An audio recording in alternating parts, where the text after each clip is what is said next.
it together a fly rod. I've done it a lot of times. I've never done it before. Yay! We're gonna start by putting this somewhere safe, because we don't need to deal with it right now. Take the largest part, match up with the next largest part. Got it? Yep. Okay, we're gonna be looking at this little hook keeper and this, and lining those up. Nice. Now we're gonna keep doing that all the way up. Okay.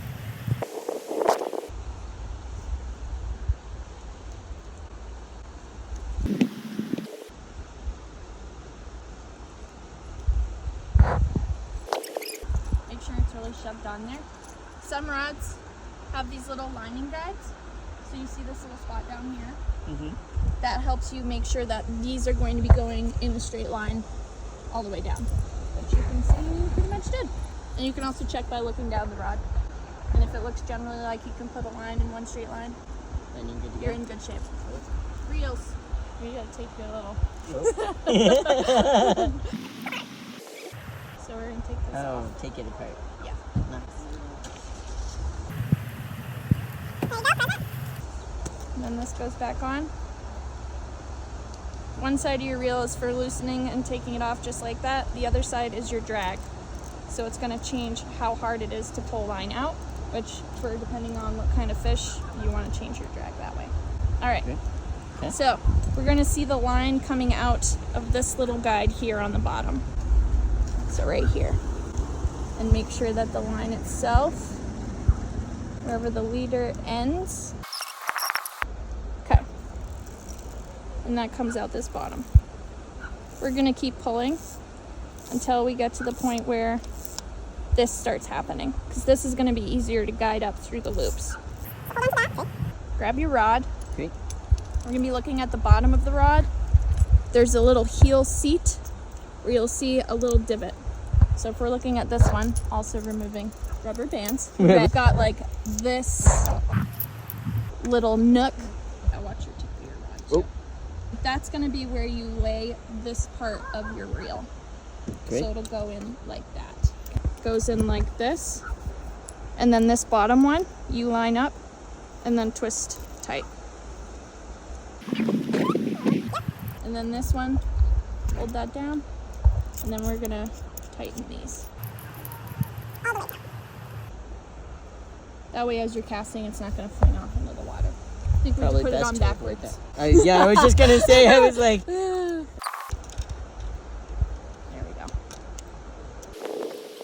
Then you're gonna take your line and skip the hook keeper, go right up to this big first eyelet. Like this? Yep, just Okay. pinch it right in your hand. Okay. And because it's very hard to reach all the way up the 9 feet of your rod, usually you find like a safe and not gravelly place to rest your butt of your rod and your reel. Just on this grass and continue lining up. There's more eyelets than I realized. There's so many. And then through the Nice. top? Through that top one. Okay. And you should still have it pinched with the line.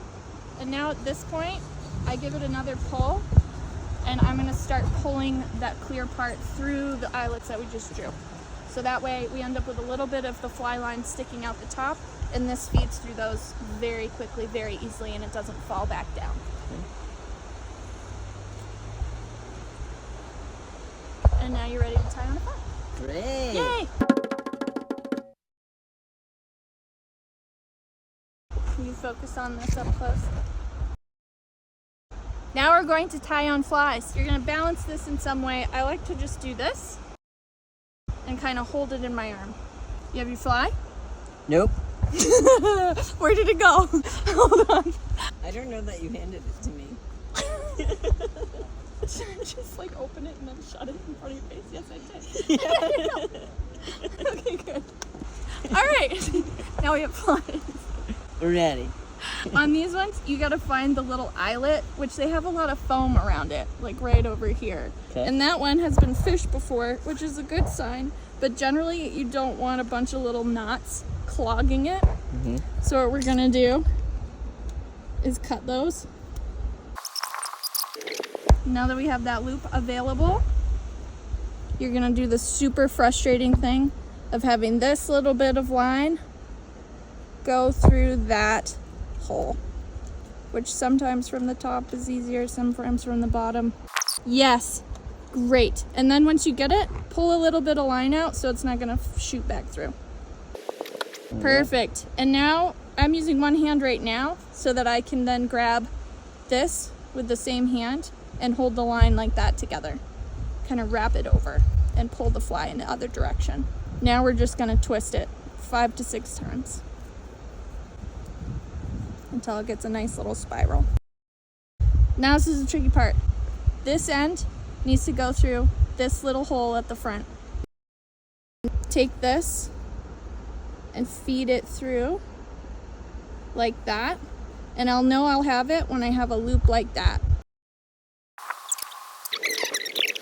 We gotta do it again. And if you don't know, just start it over.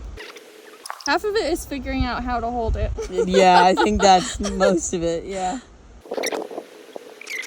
Did that go through? Yes. Okay. Now this point is necessary, and you're gonna get up close and personal with your fly, because when you tighten this without any lubrication, it'll burn through it.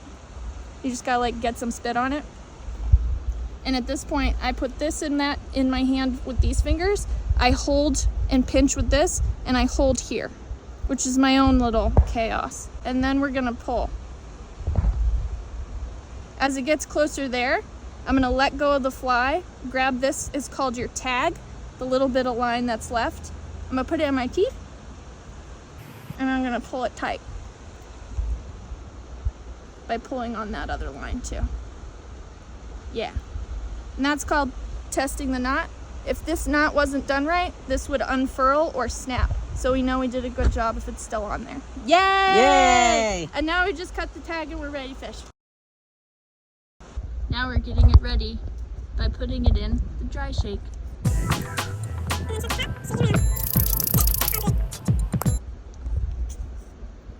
Look at that, buddy.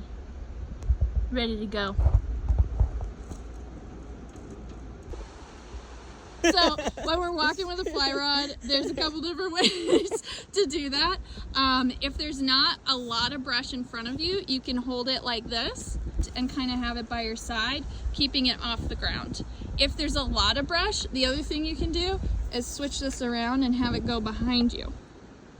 Like that.